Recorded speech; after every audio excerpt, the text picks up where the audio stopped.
యేసు ప్రభు లేఖనం అంటారు, సమస్త జీవనాల నా యుద్ధకు రండి, నేను విశ్రాంతి కలగజేస్తాను అంటాడు. మత్తయి 11:25. చూడండి, ఎవరినెవరిని పిలుస్తా ఉన్నాడు. కొన్ని దిక్కుల సువార్తకైతే ఏమంటారు, ఇంగ్లీష్ని కూడా అంటారు. నక్కోమంటారు. రాజస్థాన్లో నేను పని చేస్తూ ఉంటే కారులో వెళ్తూ ఉంటే హిందీలో సువార్త చెప్పాను. నన్ను ఏమన్నాడు తెలుసా, కమ్ జాతి వాళ్ళ అన్నాడు.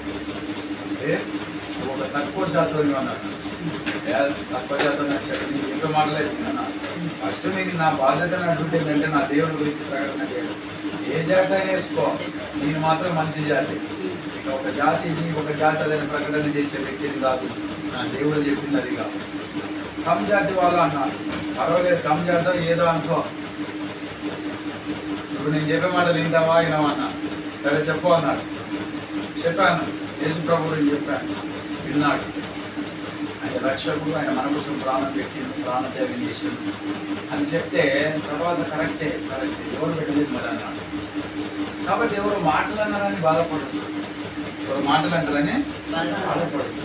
38 ఏళ్ళు ఉన్న రోగం గల వారిని ఎవ్వరు బాగు చేయలేదు. ఎన్ని వైద్యాల చుట్టూ తిప్పడానికి బాగుపడలేదు. ఇక కోనేరు దగ్గర వేస్తే కోనేరు దగ్గర కూడా ఎవరు బాగు చేయలేదు. యేసయ్య ఒక రోజు అక్కడి నుంచి వెళ్తా ఉన్నాడు. చూడండి, కింద చదవండి. యేసు వాడు బాగాలనుకుంటున్నామా? యేసయ్య ఇట్లాగే బాగు కావాలనుకుంటున్నావా? నా జీవితంలో చెప్తాను, ఒక్కటే చిన్న సాక్ష్యము. సినిమాలకి వెళ్దామని నిన్నకు ఒక విషయం చెప్పాను. 5 సంవత్సరాలు 20 కిలోమీటర్లు సైకిల్ తొక్కుంటూ వెళ్ళి ఒక్కరోజు తప్పేయకుండా కుంఫు నేర్చుకుని బ్లాక్ బెల్ట్ సంపాదించి సినిమాలలో ఏదైనా ఒక క్యారెక్టర్ చేయాలని తిరిగినాను. పెళ్లి సంబంధాలు వస్తే 10 మంది వచ్చిన చేసుకోలేదు.